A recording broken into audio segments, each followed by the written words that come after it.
एका 14 वर्षाच्या मुलीवरती 27 वर्षाच्या आणि 23 वर्षाच्या दोन नराधम मुलाने अत्यंत गंभीर स्वरूपाचा बलात्कार केला। हा बलात्कार एवढा गंभीर स्वरूपाचा होता की त्या मुलीचे अंतर्वस्त्र आणि बाहेरील वस्त्र अक्षरशः रक्ताने माखले गेलेले होते। ज्यावेळी या मुलीला तिच्या भावाने आणि आईने पाहिलं असेल त्यावेळी त्या माई लेकरांची परिस्थिती किंवा जो त्यावेळीचं जे वातावरण असेल ते जरा विचार करून बघा।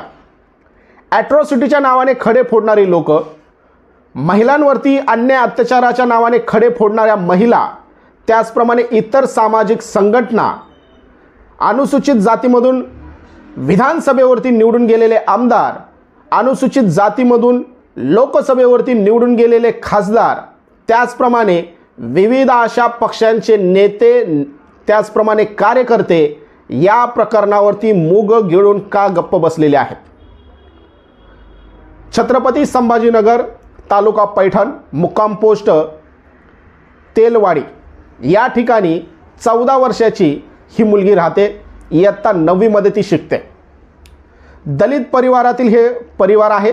राहण्यासाठी पत्र्याचं घर आहे। उदरनिर्वाहाचं साधन म्हणजे मोलमजुरी।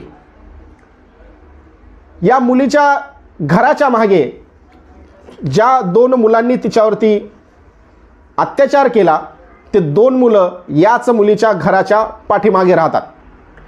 पहिल्या मुलाचं नाव आहे संजय मच्छिंद्र मोहिते, वय वर्ष 27, आणि दुसऱ्या मुलाचं नाव आहे विलास विनायक मुळे, वय वर्ष 23। यापैकी संजय आणि विलास हे दोघेही या मुलीच्या घराच्या पाठीमागच्या बाजूला राहतात। येता जाता ओळख असेल किंवा चालता बोलता बोलणंही होत असेल। ही दोन्ही मुलं ज्यावेळी या मुलीकडे बघायचे त्यावेळी ते मुलं त्या मुलीकडे बघून हसायचे किंवा स्माईल पास करायचे। ऐन दिवाळीच्या दिवशी यापैकी संजय मच्छिंद्र मोहिते, जो की 27 वर्षाचा आहे, या मुलाने त्या मुलीला तू मला खूप आवडतेस आणि अशा प्रकारचं तिला कमेंट पास केली। त्याच्यानंतर दिवाळीच्याच दिवशी या मुलीच्या घराच्या पाठीमागून जाऊन या मुलीला घरातून घेऊन बाजूलाच असणाऱ्या एका पत्र्याच्या खोलीमध्ये तिच्यावरती पाशवी बलात्कार केला। दिवाळीच्या दिवशी हिच्यावरती बलात्कार झाल्याच्या नंतर ही गोष्ट अन्य कोणाला सांगू नको, जर सांगितली तर तुला जीवे ठार मारून टाकेल, अशा प्रकारची या संजय मोहिते यांनी त्या 14 वर्षाच्या मुलीला भीती दिली किंवा तिला धमकी दिली। 14 वर्षाची लहान मुलगी या भीतीपोटी किंवा तिच्यावरती जी काही घटना किंवा कृत्य झालंय ही घटना आईवडिलांना जर सांगितले तर आईवडील आपल्याला मारतील किंवा समाजामध्ये आपली बदनामी होईल, या उद्देशाने या मुलीने तिच्यावरती झालेला अन्यायाने अत्याचार तसाच मूग गिळून गप्प बसून राहिली। दिनांक 2 डिसेंबर रोजी या मुलीचे आई, वडील आणि भाऊ हे सगळं परिवार पैठण या ठिकाणी काही कामानिमित्त गेलेले होतं। या परिवाराच्या घरामागे राहणारे या दोन्ही आरोपींनी ही गोष्ट पाहिलेली होती की या मुलीचे आई, वडील आणि भाऊ पैठणला गेलेले आहेत, म्हणजे मुलगी ही घरामध्ये एकटी आहे। यानंतर या दोन्ही नराधमाने प्लॅन केला, योजना आखली।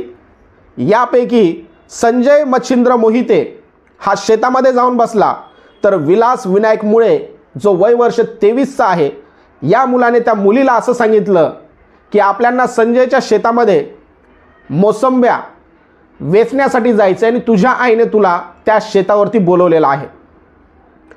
विलासने या गोष्टी बोलल्याच्या नंतर ती 14 वर्षाची मुलगी आपल्या आईला मदत करण्याच्या हेतूने त्या शेतावरच्या बांधावरती गेली।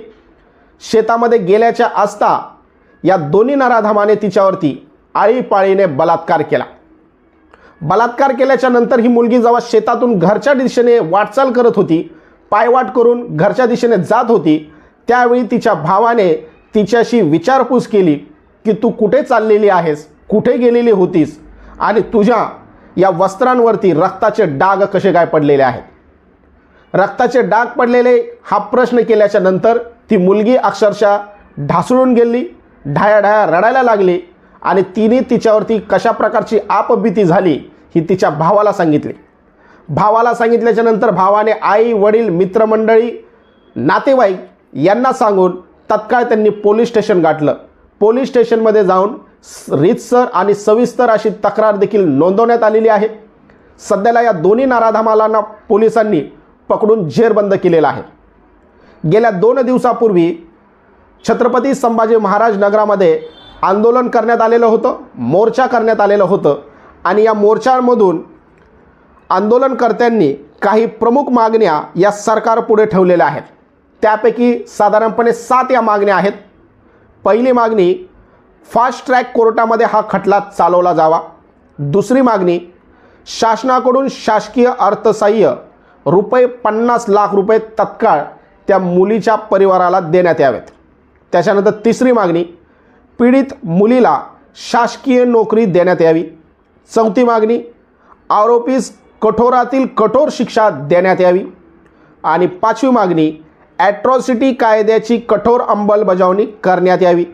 6वी मागणी, सामाजिक सलोखा बिघडवणाऱ्या प्रवृत्तीस तत्काळ कारवाई करण्यात यावी. 7वी मागणी, पीडित मुलीस व कुटुंबास पोलीस संरक्षण पुरवण्यात यावे.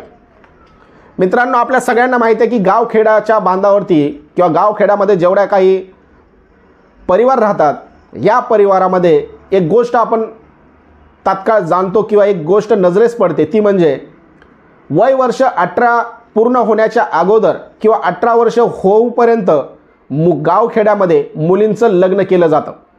गावखेड्यातील मुलींचं शिक्षणाचं प्रमाण हे अत्यंत नगण्य आहे. त्याचप्रमाणे ज्या लहान वयामध्ये मुलींचं लग्न केलं जातं त्यांना पुढील शारीरिक कोणकोणत्या बाधींना सामोरे जावं लागतं, या सगळ्या बातम्या आपण नेहमी वाचत असतो. मात्र या सगळ्या मागची कारणं जर तुम्ही पाहिली तर ही कारणं याच स्वरूपाची आहेत. मुलगी वयात आल्याच्या नंतर मुलीवरती अशा प्रकारच्या कुठल्याही घटना घडू नयेत असे जे नराधम बाहेर बसलेले आहेत, यांनी कुठल्याही मुलीवरती अशा प्रकारचा डोळा टाकू नये म्हणून गावखेड्यातील जे काही गरीब परिवार आहेत, हे गोरगरीब परिवार आपल्या मुलींना शाळेमधून जाण्यासाठी किंवा त्यांचं शिक्षण पूर्ण होऊ देत नाही.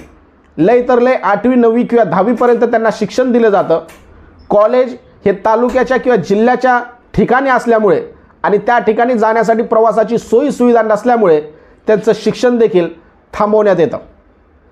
त्याचप्रमाणे 18 वर्षाचं मुलगी झाल्याच्या नंतर आजूबाजूच्या खेड्यातील किंवा नातेवाईकांमधील जो जसा असेल, जिथं काम करणारा असेल, अशा मुलांसोबत त्यांचं लग्न लावून देण्याचं प्रमाण देखील महाराष्ट्रामध्ये भरमसाठ मोठं आहे.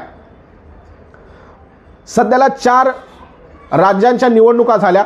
या 4 राज्यांच्या निवडणुकाचे निकाल जर तुम्ही पाहिले तर विविध अशा स्वरूपाचे आहेत. विविध अशा स्वरूपाच्या म्हणण्यापेक्षा या सर्व निकालामध्ये त्या राज्यामध्ये ज्या कोणीही स्थानिक घटना घडल्या, अपराध घडले, या अपराधांचा मुद्दा तेथील राजकीय पॉलिटिकल पार्ट्यांनी केलेला आपल्याला जाणवला आणि याच गुन्ह्यांच्या आधारे किंवा ज्या घटना घडलेल्या होत्या, या घटनांमधील जे काही पीडित लोक होते, या पीडितांच्या घटनाचा आधार घेऊन अशा घटना पुन्हा घडू नयेत म्हणून त्याच्यावरती जोर देऊन त्या निवडणुका जिंकल्या गेल्या. महाराष्ट्रामध्ये अशा घटना दिवसांदिवस घडत आहेत. कुठे ना कुठे अशा प्रकारची वाच्यता दररोज वाचायला मिळत आहे. मात्र यावरती महाराष्ट्रातील जेवढे काही आमदार आणि खासदार आहेत, हे सगळे शांत आणि मूग गिळून गप्प बसलेले आहेत. याच्यावरती किंवा या घटनेवरती कोणी आतापर्यंत चकार शब्द देखील काढलेला नाही. महाराष्ट्रात असे काही नेते आहेत की जे सकाळ संध्याकाळ आणि दुपार पत्रकार परिषद घेतात. काही नेते असे आहेत की सकाळ संध्याकाळ दुपार मोठमोठ्या लाखांच्या सभा घेतात. मात्र या सगळ्यांकडून या घटनेवरती आतापर्यंत चकार शब्द देखील काढण्यात आलेला नाही. थँक्यू.